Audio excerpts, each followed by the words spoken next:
Gotta hit them. Live. Oh, go. We are live. Good afternoon, everyone. Tom Gerhardt from North Dakota United, along with our president, Nick Archuleta, and a special guest this week. Nick, I think people have probably had enough of you and me, so we brought in Kirsten Baesler, the superintendent of the Department of Public Instruction. So welcome, and thank you for joining us on such a beautiful Monday. We should probably be outside. We should be. We should be, but as I was coming to work this morning, I was remembering my playground supervision days on days like today and weeks like this week and last week when there were puddles everywhere, and it was more of a challenge to keep kids rankled and staying away from the puddles on days like today. The washer and dryer get a lot of work at home, don't they? So if you have any questions during our conversation, as we invite you to do each week, please just post them in the thread on the North Dakota United Facebook page, and we'll try and get to as many of those as possible. A number of topics to talk about today, and we thought we'd start with a newsworthy topic, and that's Senate Bill 2243, which passed on the Senate floor today, 42-4. And Nick, we can let you touch base, tell us a little bit about that first of all, and then we'll ask Kirsten for her thoughts. Sure, exactly. This was a terrific bill, and we've spoken about it here before, but for those of you that haven't joined us before, let me just say that this is the bill that allows basically it's a huge incentive for teachers to teach in rural and isolated areas in North Dakota. As you all know, we're experiencing, as are many states across the nation, a teacher shortage. And the idea behind this bill was to truly incentivize teachers to go into the profession and to teach in some of these communities that have had trouble recruiting and retaining teachers. This was the culmination of an awful lot of work and lots of meetings. And Kirsten, could you tell us from your perspective what you think of this bill? Well, I was very pleased, and as you said, Nick, it was a group effort that was in the making for several years. As we saw that the teacher shortage was increasing each year over the last 5 years, we saw it reach real crisis points the last 2 years. In, I believe it was, June of 2015 is when we said, okay, we've got to stop talking about this problem, we have to start coming up with solutions. So we put together the Recruitment and Retention Task Force and came up with a couple ideas the fall of 2015. Those didn't work so well. We continued our work and we developed the idea of this teacher shortage. This teacher loan forgiveness bill, and it was an amazing collaborative effort of all of the education stakeholders saying, we need to do this, we need to start somewhere, and there was a lot of discussion and debate, as you know, over the course of the year as we prepared to present this bill about, well, is it going to be okay if we just do our rural and small areas, our rural schools in our isolated areas? How is that going to impact the other areas of our state? And then it was, I think, real compelling when the university system and Dr. Scogan from the Bismarck State College presented us with the findings of his study, that we truly were graduating enough young people from our preparation programs, our teacher preparation programs, to fill all of our unfilled positions and to supply teachers for those that are retiring. Yet they're choosing not to go to those rural areas and to those isolated school districts. And so when we were faced with that, I think that's when we all meshed together and said, let's go forward with this. Yeah, we knew where the gaps were and where they needed to be filled. And the big discussion was, how do we do that in a meaningful way that's also affordable by the state, given the budget constraints we're under. My first idea, which I think was probably the best idea, was just to pay teachers like we pay professional athletes. Didn't go anywhere. But this idea, I think, is probably going to be more effective even. Well, this is some real money. This gives teachers something to really look at. Can you tell us some of the specifics? That was a lot of the discussion that this Recruitment and Retention Task Force discussed. How much would it take for a young person to move from Fargo, where they have been going to school and living for the last 4 years, where there's ESPN game days and there's coffee shops? How much would it take for them to move to Walhalla, North Dakota, I think was a reoccurring example, or to a Bowman or a Beach, North Dakota? And we decided it was probably a significant amount, because they could continue to live in Fargo, continue to live in Grand Forks or Bismarck, and work at work at Shields, or work at sell insurance, which many of our teacher graduates choose to do. So we looked at it needed to be substantial, and so we have created an opportunity for students that go into teaching and are in critical needs areas and go out to teach in a rural or isolated school district. Up to $25,000 of their student loans can be repaid. considering that the average student loan for a North Dakota graduate is $28,000, they could erase their entire student loan debt. Right, and provide a vital service to the community. Yes. So, And I think it's our superintendents and our principals and even our teachers said, once they stay for 3 years, they see the benefits oh yeah. of living and working in a small town and a smaller community. They've joined the volunteer fire department or the Right. Lions, and they become part of that. So we're hoping that we'll have a retention increase as well. Yeah, well, it's a step in the right direction. We'll see what happens in the House Right. on that bill, but some very good news early on, as we had recently as well with Senate Bill 2186, which when we first heard the hearing, I remember being so excited and interested, I felt like I wanted to go back to high school. So tell us a little bit about this, Nick, and then we'll touch on the press conference last week, Right. which brought all the stakeholders together. Right, and this bill, SB 2186, is the innovation bill. And what this bill will allow is for our superintendent, Kirsten, to be able to waive some rules and some statute so that we can actually just really unleash the innovation that we know exists in our schools today. So often, folks are a little bit wary, I should say, of trying something new and innovative because they'll run afoul of some rule or some law. Well, what we're looking at here is that, for example, and I think I might have even given this one before, but an example might be that if you have a young person who's involved in a career and technical education class, and they also work at the local implement dealership, why shouldn't she get credit for applying the skills that she learns in her classroom to her job at the implement dealer? So we think that there should be some, that this will help to unlock this innovative tendencies that teachers have. And I want to say something that was brought up before. A question was asked of me by a reporter earlier last week, and they said that they're hoping that this will force innovation. Well, this won't force any innovation. Innovation already occurs, and I think Senator Poolman said it best when she said, if you haven't been in a school in 5 years, you haven't been in a school. We know that innovation is occurring. We just think this is going to really make it much more rapid, and we'll see this innovation spread throughout the entire state.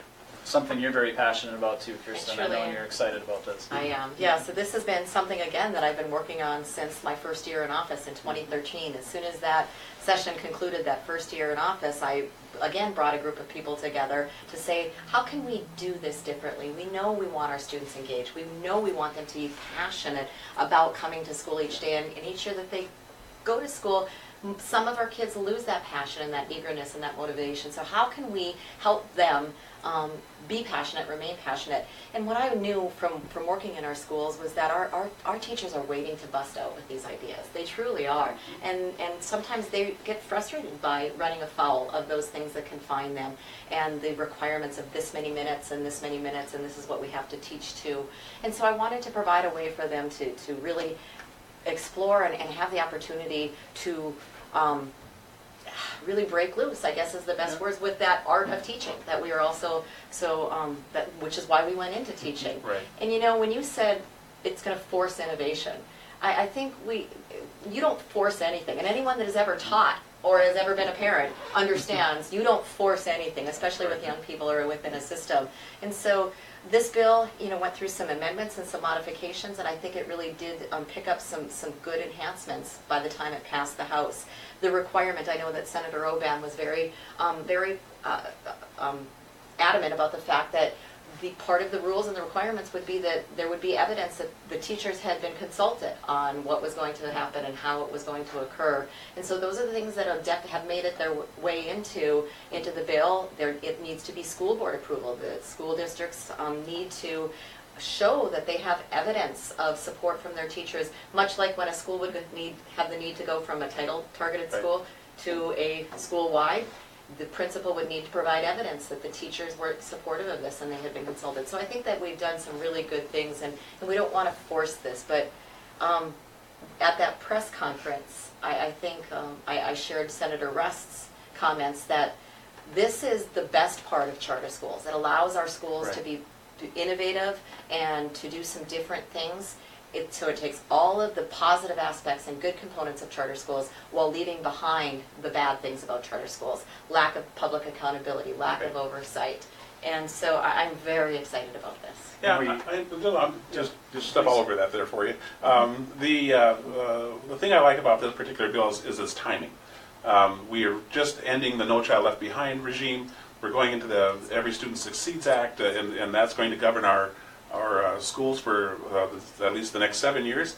But the Every Student Succeeds Act, or ESSA, really calls on that collaboration between teachers and school boards, and it makes these decisions local and at the state level. So I think that this particular bill, this innovation bill, really dovetails nicely with what ESSA is hoping to accomplish.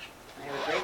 Talk about some of the school districts, because you said we already know that innovation is happening already, Yes. but there are 3 school districts you mentioned during the press conference, and our thanks to Senator Poolman, who sponsored the bill, and Senator Oban, who carried the bill, by the way. A little shout out to them, but there are some districts already just ready to unlock the door. They are. So the 3 that I mentioned at the press conference, including Bismarck, so outside of Bismarck, we also have Northern Cass, we have Fargo Public Schools, and Richland County. So right there you have large and small school districts, which is why we didn't want to fill in the details. What you and I could think of is just a small scope of what our teachers and our leaders out there are going to be able to think of. So I just got an update from Superintendent from Dr. Steiner of Northern Cass. He's had his public forum meeting. He's got the community support. His board is passing a resolution. His teachers are meeting, and he's chomping at the bit to come and testify on the House side, and even have some of his parents and his students come testify when it goes to the House. So I'm excited about that. Yeah, that's going to be probably the most effective testimony they're going to hear. And a big shout out to Superintendent Steiner. He has really got things going on in Northern Cass, and yeah, hats off to him. He's the one that got me wanting to go back to high school. Yeah, He was the one that provided that testimony. Let's switch gears just a little bit here, and kind of the cloud of uncertainty hanging over all of us is what's happening or going to happen with the state budget, and talk about the Department of Public Instruction, Kirsten, and some of the challenges you're working with right now and facing. Thanks for asking, Tom. While Measure 2 opened up the Foundation Aid Stabilization Fund to ensure that the money delivered to our schools would be held harmless, and that we would be able to maintain the level of support on a per pupil payment system as we've seen in previous bienniums. But what it didn't do is hold the department harmless. And so we've seen significant cuts in what our operational budget is going to be, in what we're allowed to deliver out in program grants, and even our FTEs. We've had 8 full-time equivalent positions cut while it's on the House side. We've had significant cuts to the programming grants that we deliver out. Specifically, we have continuing education grants that are offered to students wanting to get their preschool endorsement and their credential. We have some continuing education grants that we deliver out to students that want to receive their counseling credential or their teacher leadership or principal credential. Those have all been reduced. We have support that we've been delivering out to our school districts on helping the principal teacher evaluation system to ensure that that's being held with fidelity and used to improve practices. Those have all been cut. So while we hope, even with our full-time equivalent reductions of our employees, our mission is to serve our students. We don't want to be a regulatory agency. We want to be a customer service agency. And we at the department, I have a fantastic group of people that are committed to delivering to our schools the support they need so they can support our students. But it's going to be a tougher biennium. It is. Yeah, it is. And I would concur that you have a fantastic staff. Everybody that I've ever worked with at DPI has just been absolutely the top-notch professionals that you'd expect. So kudos to them.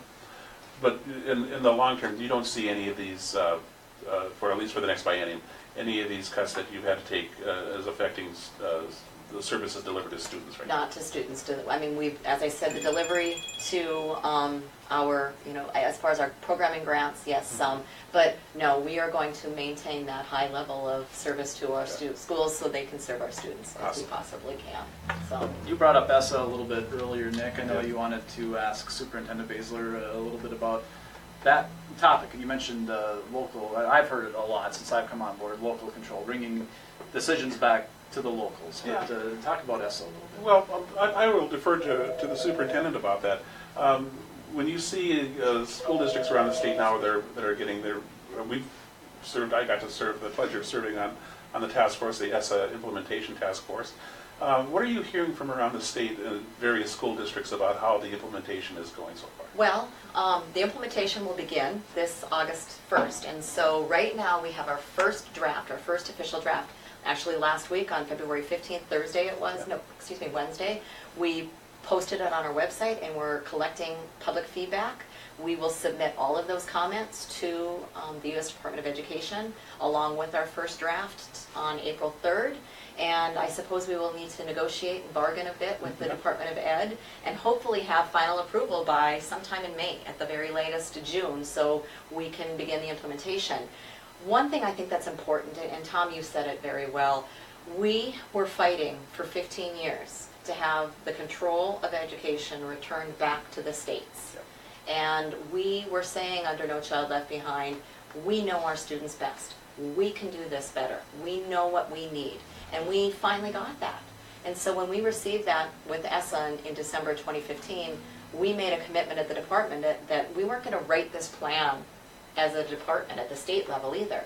We needed to take the control that we had gotten from Washington and return that back to our stakeholders, to our partners that are closest to our students. And so we put together that committee that Nick served on, over 50 of us. And I think what's critically important about that committee, and also very different from No Child Left Behind plan, is that committee has committed to staying together. Right. Not what has been the norm in the past of, oh, the plan is written, they've adopted it, put it out to the locals and say, good luck with that. Right, But exactly. we've committed to staying together through the implementation because this group of people, the Department of Public Instruction actually just acted as facilitators. And we had our stakeholders write this plan. Everything was a decision by the people that were in boots on the ground. Right. But now they wrote that plan with the best knowledge that they had, with the best information they had at the time. But as with anything, there may be unintended consequences. And because this is a plan written by North Dakota, for North Dakotans, we can change that. If something is written that has unintended consequences, we don't need to wait another 15 years to change that. So that's important that this group stays together during the implementation stages and say, how did that happen? Did it do what we wanted it to do? Right. And we stay together. So that's what I'm the most excited about with this plan. I agree with you, and the folks that were on this this task force, frankly, were some of the best people I've gotten to work with in a very long time, excluding, of course, our great staff now. But Go on. one of the benefits of that is you got to hear all the voices, and that was great. We had parents there, we had school board members there, we had administrators and teachers and Special ed folks, because so much of this is it affects people in every single facet of education and in community relations. So, and I think that we all realize, or went into this thing realizing that, and I believe this is absolutely true, that one of the great failures of the No Child Left Behind Act was the fact that the rollout was terrible. And there wasn't any support for local districts or for teachers. It was just kind of shoved out there and said, well, there you go, have at it. And the fact that it failed is no surprise to anybody who's ever been involved in education. So we are very, very pleased that No Child Left Behind is in our rearview mirror, and that we have ESSA in the windshield and are really well poised, I believe, to make sure that the rollout, once it begins in August, is going to be just successful. I do too, and I have to give a shout out to our committee members. Again, I said the department was the facilitators. The team there just, busted their butt to get our committee members and the subcommittee members whatever information or research or details that they needed. But it was really, boy, they rolled up their sleeves. You and your fellow committee members really rolled up your sleeves. They met almost monthly, broke into 3 subcommittees that were sometimes meeting more than monthly, traveling into Bismarck for the day. And as you can imagine, when I announced that I was going to put together this planning committee to write the plan, there were a lot of people that said, I want to be on it, I want to be on it. When I made the appointments of the 50-plus people, I made it clear that they were responsible for not only communicating out information to their stakeholders that they were representing, but also gathering information and input, so the communication was 2 ways. Sure. And we would have a plan written with both output and input. And the committee members took that seriously. And so at every meeting, we reported out, as you know, Nick, about what have you done since the last meeting to inform your stakeholders that you are representing, and what have you heard from them? And so I do think we're a step ahead of success compared to No Child Left Behind because of that broad understanding. And I think we're ahead in terms of how other states have been approaching this as well. I was in Washington last week, or was the week before. Anyway, recently I was in Washington and talked to a lot of education leaders from different states, and they are nowhere near where we are. A lot of them aren't anywhere near where we are in terms of having a plan ready to submit on April 1st. And I'm just kind of wondering how that's going to work with them. I wonder too. You know, I've heard that same sort of feedback. Dr. Pitkin, the new executive director of the ASPB board, said she was at a national meeting and her colleagues were just in awe over the deep involvement that that licensing board or that stakeholders have had. I heard the same sentiments echoed when we had our tribal stakeholder meeting. So I guess I would think, I don't know that there's any other way to do it. So I'm glad that we're ahead. But when you're writing a plan that the people, our educators, are going to have to deliver, I can't think of any other way to write that plan than with their involvement. So Exactly. And the pride that I've heard in the voices of some of those who have testified, people, as you mentioned, put a lot of time, blood, sweat, and tears into this. You can really hear the pride in their voices of when they speak about it in these committee hearings and things. So Sure. it's definitely a local plan. Well, for there were North some very hard conversations that had to happen, and they were always respectful. But I think that people came away with looking at things differently on some points than they would have when they went in. So I think anytime that you can have those conversations to advance education in our state, I'm always happy to be part of that. Let's talk about an event last Thursday at the Heritage Center in Bismarck, and Superintendent Baesler was there.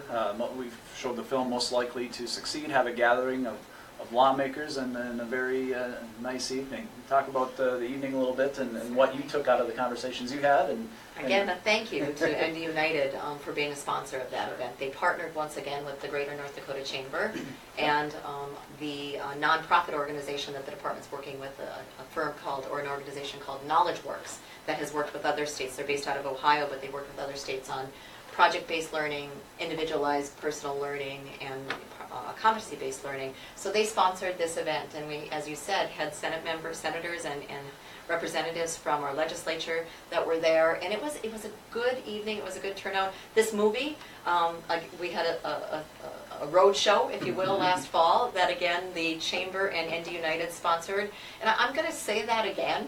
I mean, for people who might have lost the irony of that, the Greater North Dakota Chamber partnering with ND United to talk about what can we do to advance education for our students in North Dakota. Sure. That is something to be really celebrated. And so I've had some excellent feedback from particularly our House members who hadn't seen it before.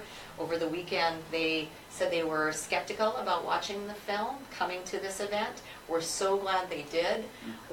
They were pleasantly surprised that the state, that the education, SEA, the State Education Agency, and that our Teachers Association would be supportive of these ideas, and it gave me a chance to say, oh, we're more than supportive. Yeah. We want to do everything we can to help make this happen for our teachers. And it's interesting to note that when we did do our tour last fall, Ted Dintersmith, the gentleman who funded and made the movie possible, he's been to North Dakota, almost a dozen times, I would think. Yes.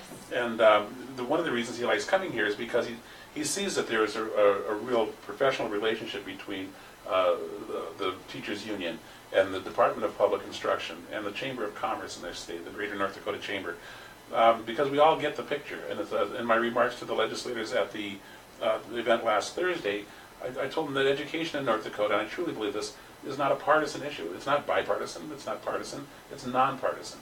Because we all know that the future of the state is predicated on a strong system of public education. And that's how we've all kind of looked at this, and I think that's what really made this an effective partnership.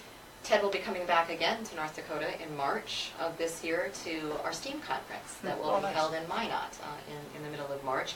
And he will be coming back again in June to... He does like it. He does. He believes that we are the state that is really going to be able to push the needle and be the first state. I mean, there are pockets of success across this nation in school districts, but we work together as a state very well, and he recognizes that. Right. I mean, when you consider that's true. I mean, there are, what is the total number of students in North Dakota? 100 some?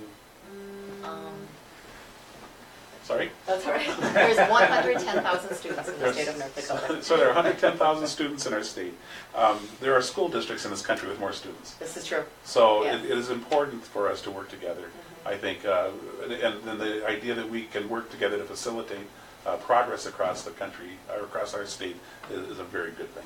Well, live TV, live Facebook, you never know That's what's right, going to that's happen, right? No, and I think that there's a lot of things that we don't work in isolation. So all of these, the National Math Science Initiative with our laying the foundation and our broad support from XTL, Exxon, and has, provided that, coupled with our STEM initiatives. All of these, when we work together, we don't have pockets of projects or initiatives or issues. They all work together to that same end goal, and we can see how they fit together in this jigsaw puzzle for our students. And that's advantageous to us that in a way that a New York or a Massachusetts might not have. Yeah. So.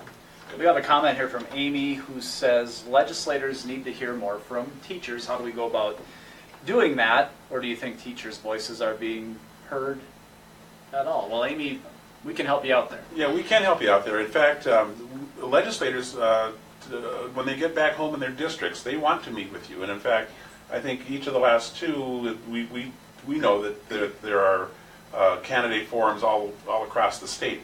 Your best bet is to go there. Go to one of those candidate forums. They're typically on a Saturday.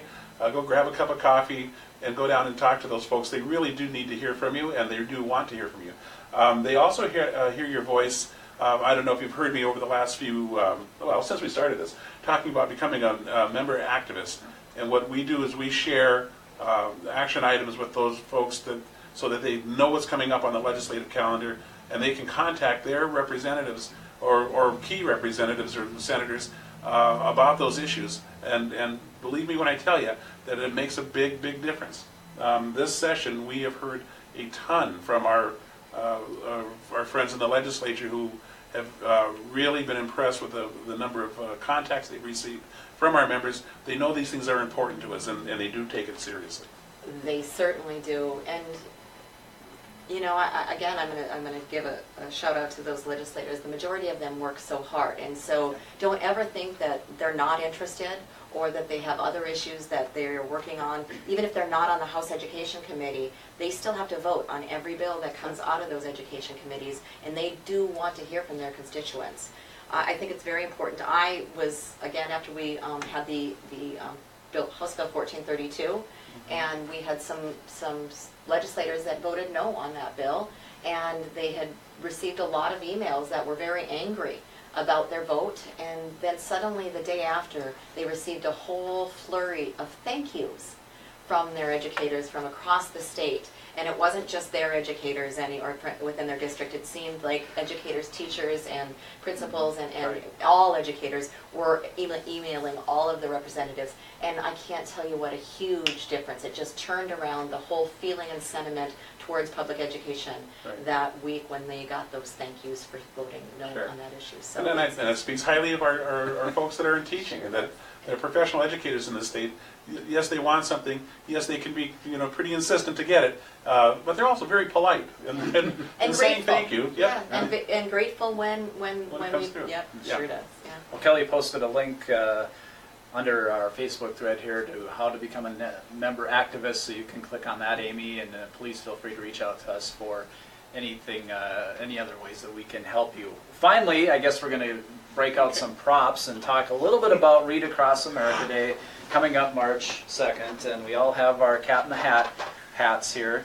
And this is a national celebration of all things reading, started by the National Education Association. I don't know if my hat is staying up there. We want to challenge our members to celebrate a day of reading and to tell us and let us know how you're doing it across the state. And you can email us or send us photos. Send us videos. And Send us videos, photos. nice, yeah. It's the most important thing you can do is to pick up a book and read with a child, as the doctor said. Because if a child becomes a good reader, they become a good student. I mean, it is so fundamental to their academic success. one day they may be sitting in this chair wearing a goofy hat. So by all means, encourage your children to read, and let's see what you guys can do in your respective districts to celebrate Cat in the Hat Day. Yeah, March 2nd is Read Across America Day, so just around the corner, although it feels a little bit like May outside right now. Well, Superintendent Baesler, thanks for dropping by and joining us for our, each Monday we do a live report on Facebook, and we appreciate you enlightening us and keeping us up to date on what's happening. And Nick, another fun Monday. Another fun Monday. We've got crossover coming up, so all the bills need to be kicked out probably tomorrow, Yes. and so they can be acted upon by Thursday afternoon, and we'll pick it up on the other side, I guess, right. when we come back. That hat is very becoming. Yeah, it's a little tight, but You have more hair than I. but thanks for joining us. We'll have a legislative update coming to you via email on Friday. We'll be back with another Facebook Live next Monday, even though lawmakers will be out until a week from Wednesday, Sure. I believe. So Yep. we'll see you at least Monday, if not before then. Have a good afternoon. Bye-bye. That How was about fun. my hat?